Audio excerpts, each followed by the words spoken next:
Hi, I'm Chelsea, and today I'm going to show you how to use Lightroom to reduce the noise in your pictures, how to use auto mask, and also thinking about doing a little bit about clarity and sharpening. I chose this picture of a seagull. I know, not the most majestic creature, but it's a good example of a very noisy picture. If I zoom in here, you can see that all of these primary colors, the blues and the greens in the background, look noisy. I see this a lot. A lot of people have great wildlife pictures or great pictures and then the background is noisy and it's distracting. So I'm going to show you how to just select the background and smooth out some of that noise so that you can really focus on your subject. Let's get started. So I'm in my Develop panel, and the first thing that I'm going to do is select an adjustment brush. And the effect is noise. Then I'm going to use auto mask. People always ask me why I don't use auto mask all the time, and it's because it's a little bit hit or miss, but because we have such a simple background here, I think that it will work well.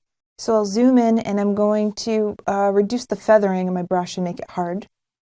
And then when you're using the auto mask, you can't, let's press O, and then it will show your mask, and I'm going to do Shift O and change it to red. If you're really messy, it doesn't work. So you still have to put some care into it. And you just kind of follow the edges like you're trying to select it, but it makes it a little bit easier. So you can see here where the color kind of matched the background, it just went ahead and selected it. You kind of have to go back and neaten it up a bit. Yeah. So it does a pretty good job. If you wanted to do a cleaner job, you can zoom in and make your brush smaller. It does make things a little bit faster, but you do have to go back and touch it up. With an example like this, where we're just doing noise, it's not a huge deal. If we were doing exposure, all the little parts that I missed would show up and it would look really crummy.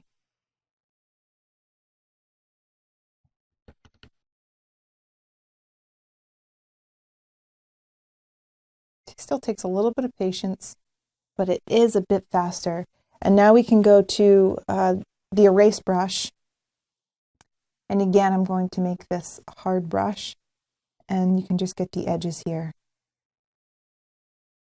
If you really need a very clean selection, if you're messing with the background's exposure or something, then I would suggest zooming in and really taking care to use a smaller brush and selecting more carefully. But it's not going to make a big difference in this tutorial. The reason that I'm not reducing the noise on the bird, even though you can see there is some noise, is because when you reduce noise, it makes things also look less sharp. That's why it's good to just do the background. You can leave your subject a little bit noisy because he has all of this texture and his feathers and wings, and it kind of hides the noise a little bit, so it's okay.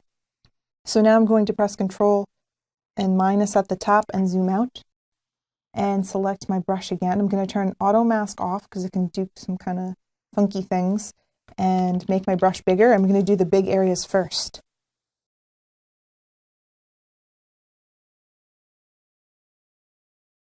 Now I'll make my brush smaller, zoom in, and get all of these leftover pieces.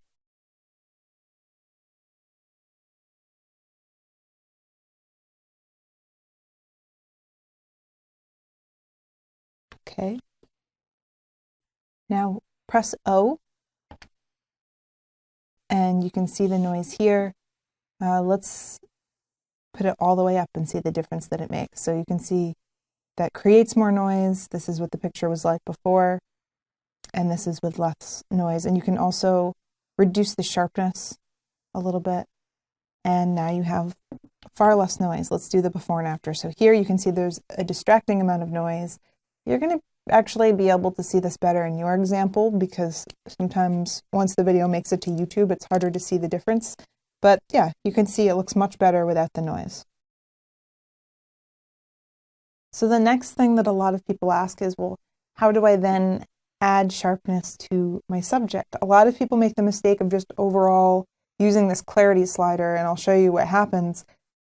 It introduces clarity not only to your background, but it also, if you look at the seagull, you can see that it looks gritty, and it adds more contrast and it looks unnatural. And I see a lot of pictures with clarity added, too much clarity, I should say, and it looks bad. A little bit looks okay, but here I wouldn't even use clarity. I'm going to go down to sharpening, and I'm going to sharpen the picture instead. And you can see this masking slider here. If you press Alt while you use the masking slider, you can make it so that I'm only sharpening the bird. So everything that's black will not be sharpened, everything that's white will be sharpened. If I push the slider even farther, you can see that it's only doing the outline of the wing and the feathers and the eye. But I'm going to try to sharpen almost the entire bird. And not too much. Again, if you add too much sharpening, do you see these artifacts here? It looks like watercolor. It looks like you're using that, what's that thing in Photoshop where it looks like a watercolor painting? It's like kind of cheesy. Okay, so let's turn it down to a normal, not frightening amount, and that looks good. So we didn't use clarity. We did use sharpening with a mask. And let's see the before and after here. You can see that the bird is slightly sharper, the background is softer. Overall, it looks like a better picture. This picture's cropped a lot. That's why it looked so noisy to begin with. And one last thing that I'm going to do, just to make this the nicest darn seagull picture, I'm going to go into my adjustment brush again, and I will use the Iris Enhance tool. I'll just select the eye,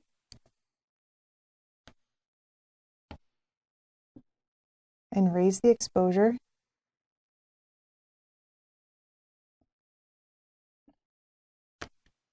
And then there's just a bit more catchlight in the eye. So I zoomed in here 8:1, and it's really crazy. You can see the difference in the noise so much more zoomed in this amount. And I'm going to take it off the compare because I actually wanted to go back, select this pin, and make sure I wasn't selecting more than just the iris. That's important. So we have the erase tool here. I'll press O to see my mask, and we can just erase everywhere that is not the iris.